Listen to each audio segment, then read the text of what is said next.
Essa comunicação, a correspondência de Tiziano entre 1518 e 1551 e os indícios do surgimento de uma nova imagem profissional para o artista, investiga em que medida a correspondência de Tiziano fornece o testemunho de uma intenção do artista de construir, fortalecer e sustentar um novo tipo de imagem profissional. As cartas escolhidas foram redigidas tanto por ele quanto por um amanuense, mas com seu pleno conhecimento e aprovação. A seleção a seguir deixa transparecer um artista que cada vez mais coloca-se como interlocutor de seus clientes e não mais como um simples executor, aparecendo em um nível mais elevado na hierarquia social, apreciado por seus dons intelectuais e, na sequência, por seu talento manual. Como consequência do convívio nas cortes, Tiziano adquire um vocabulário elegante e adota uma apresentação pessoal elaborada, com roupas luxuosas e condizentes com o ambiente em que atua. Como perfeito cortesão, começa a tomar parte em conversas eruditas e a redação de suas cartas reflete esta transformação. Para o texto da comunicação, foi definido um recorte com trechos de nove cartas escritas entre 1518 e 1551, 6 delas assinadas por Tiziano, ainda que provavelmente escritas por um amanuense, papel muitas vezes desempenhado por Pietro Aretino, e 3 escritas por comitentes como Afonso d'Este e Felipe II, além do próprio Aretino no papel de comitente. Para o vídeo, em função do tempo, foram destacadas breves passagens de trechos de apenas 7 das cartas. Para análise, os trechos foram divididos em 2 conjuntos. O primeiro tratou da correspondência de Tiziano com Afonso d'Este e Felipe II, comitentes dos 2 mais importantes ciclos de pinturas mitológicas, a fim de demonstrar indícios do amadurecimento de sua personalidade artística em direção a uma autonomia crescente sobre as encomendas e a expansão de suas atribuições que terminarão por incluir, nas poesias para Felipe II, todas as decisões pertinentes ao ciclo de pinturas. Em uma carta, escrita em 1518 para Afonso d'Este e relacionada à adoração a Vênus, o artista acusa o recebimento de uma série de recomendações e escreve com apreço sobre o material recebido, deixando claro que reconhece no comitente o autor da invenção e o verdadeiro responsável pela obra. Esse reconhecimento é relevante porque a invenção havia sido, até o início do século XVI, entendida como atribuição exclusiva de comitentes e literatos e era muito superior à composição pictórica. Do trecho incluído no artigo, destacarei as passagens. A informação incluída me parece bela e engenhosa, de forma que eu não consigo pensar em nada melhor. Eu terei, ao final, não feito nada além de dar forma àquilo que recebeu o seu espírito, a parte mais essencial de sua excelência. Em outra carta, escrita em setembro de 1554, que menciona o envio de Vênus e Adonis, Tiziano parabeniza Felipe II pelo reinado que se inicia e acrescenta um conteúdo muito significativo. Toma a liberdade de instruir o comitente sobre um princípio de coerência que articularia todas as pinturas deste ciclo, o qual teria sido definido por ele, Tiziano. Do trecho incluído no artigo, destacarei a passagem. Uma vez que a Dana e que eu enviei para Vossa Majestade era vista de frente, nessa outra poesia eu quis variar a composição e mostrar o outro lado, de forma que o aposento onde elas serão colocadas seja mais bonito.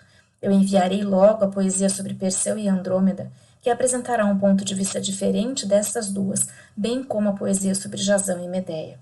Aqui, 36 anos depois da carta a Afonso d'Este, o artista está chamando a atenção do seu comitente real para uma decisão que havia tomado e pela qual não estava pedindo aprovação, mas estava informando o comitente sobre as escolhas que havia feito e estava fazendo por ele.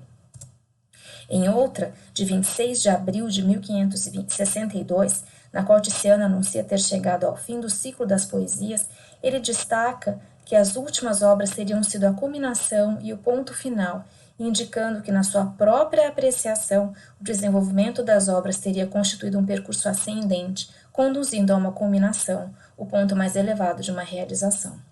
Do trecho incluído no artigo, destacarei a passagem. Eu posso confiantemente dizer que elas são a culminação e o ponto final das várias outras que o Senhor encomendou e que eu enviei em várias ocasiões anteriores.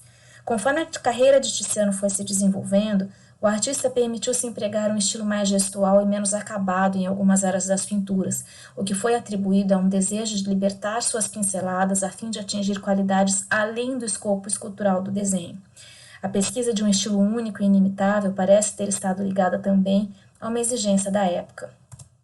Em 1553, Tiziano teria enfatizado ao embaixador de Felipe II em Veneza, Francisco de Vargas, que a sua maneira gestual de pintar era a sua forma de procurar o seu próprio caminho para a fama. Charles Hope reproduziu essa arguição com mais detalhes.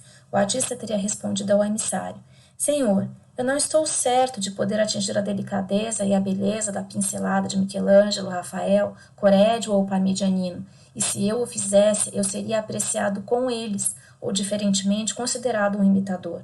Mas a ambição, que é natural na minha arte como em qualquer outra, me incita a escolher um novo caminho para me tornar famoso, tanto quanto os outros adquiriram a sua própria fama pelo caminho que seguiram. Continuando a questão da maneira tardia de pintar, na sequência serão destacados trechos referentes ao retrato de Aretino que Tiziano pintou em 1545 e ao retrato de Felipe II usando a armadura de 1550, que fizeram parte do segundo conjunto de trechos para análise. Sobre o retrato de 1545, Aretino escreveu em outubro do mesmo ano para Cosimo de Medici I: Aqui está um retrato semelhante à minha própria aparência, um trabalho de seu pincel de Tiziano.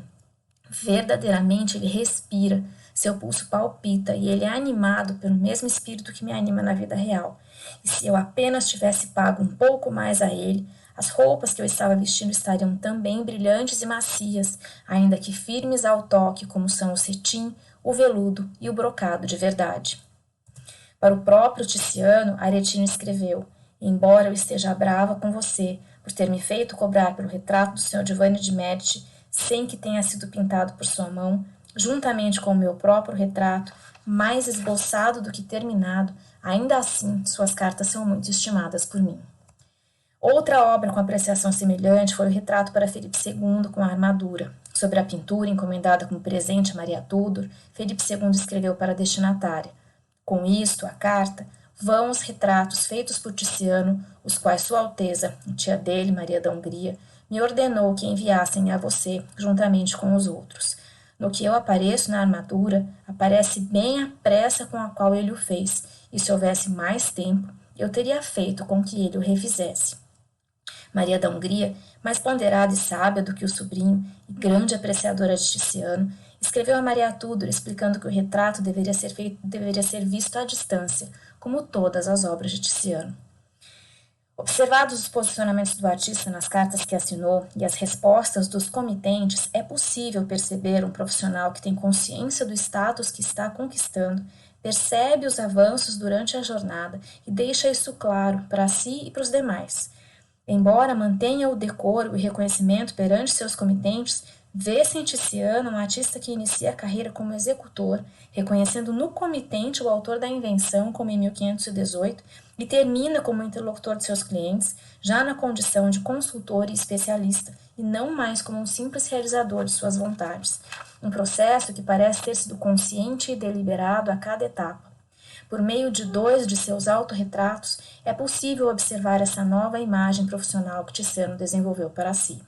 No primeiro, retrata-se como um cortesão, numa pose altiva, contemplativa, usando vestes e joias luxuosas, sem nenhum indício visual de sua profissão, em uma composição muito diferente da esperada para o autorretrato de um artista na época. No segundo, elabora uma imagem sóbria, reflexiva, quase sem cor, o que destaca a representação do rosto envelhecido. Retrata-se de perfil, pose reservada para os modelos mais prestigiosos e discretamente segurando um pincel.